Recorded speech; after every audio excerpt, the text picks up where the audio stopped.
One part வத்த குழம்பு rice எப்படி செய்கிறதுன்னு பார்க்கலாம். மணத்தக்காளி வத்தல், சுண்டக்காய் வத்தல் ரெண்டும் 1 ஸ்பூன் எடுத்திருக்கேன். அரிசி சோனா மசூரி ரைஸ் எடுத்திருக்கேன், நான் 2 கப் எடுத்திருக்கேன்.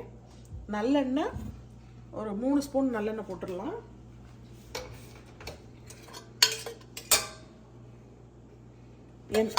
எண்ணெய் சூடானதும் தாளிச்சிடலாம். எண்ணெய் சூடாக ஆரம்பிச்சிருச்சு, கடுகு உளுந்து போட்டுடலாம். 1 ஸ்பூனோட கம்மியாக வெந்தயம், கடலைப்பருப்பு, கருவேப்பிலை, மணத்தக்காளி வத்தல், சுண்டக்காய் வத்தல்,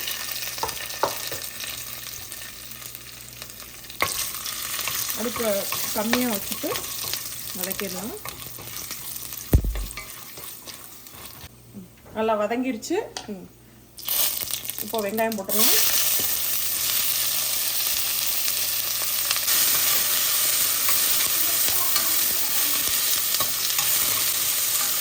வெங்காயத்தை நல்லா வதக்கிடலாம்.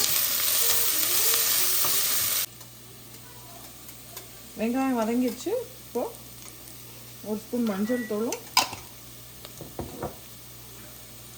குழம்பு பொடி 1 ஸ்பூன் போட்டுக்கலாம்.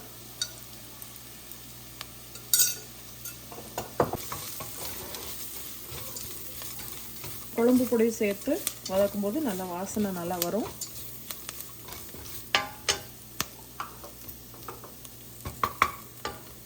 அஞ்சரை டம்ளர் தண்ணி ஊற்றிடலாம்.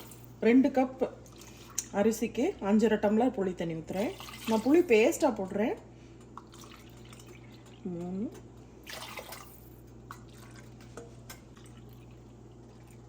4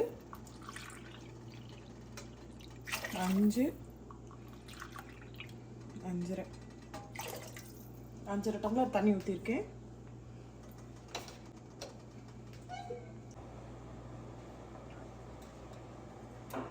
கொதிக்க ஆரம்பிச்சிருச்சு.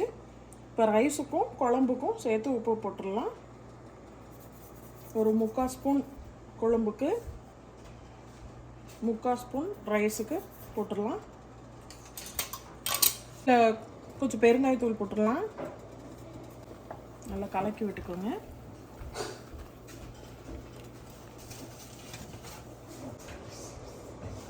கொதிக்க ஆரம்பிச்சிருச்சு. இப்போ ரைஸ் போட்டுடலாம். 2 கப் அரிசி போட்டுறேன்.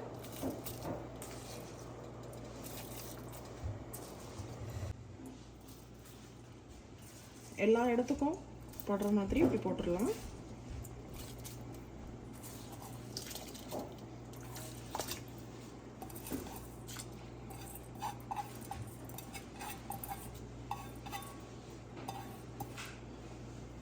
இப்போ ஒரு விசில் வச்சுட்டு 5 நிமிஷம் மீடியம் ஃப்ளேமில் வச்சிடலாம்.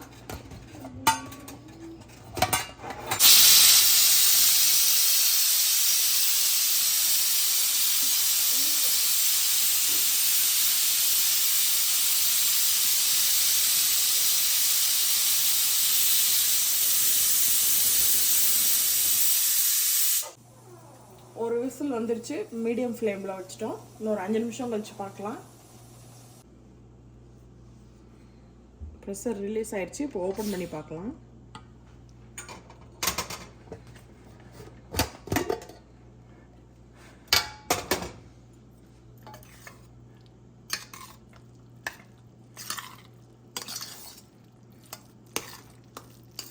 வத்த குழம்பு நல்லா வந்துருச்சு. இந்த மாதிரி நல்லா குழைவாக இருந்தால் தான் 1 பார்ட்டுக்கு ரொம்ப நல்லாயிருக்கும்.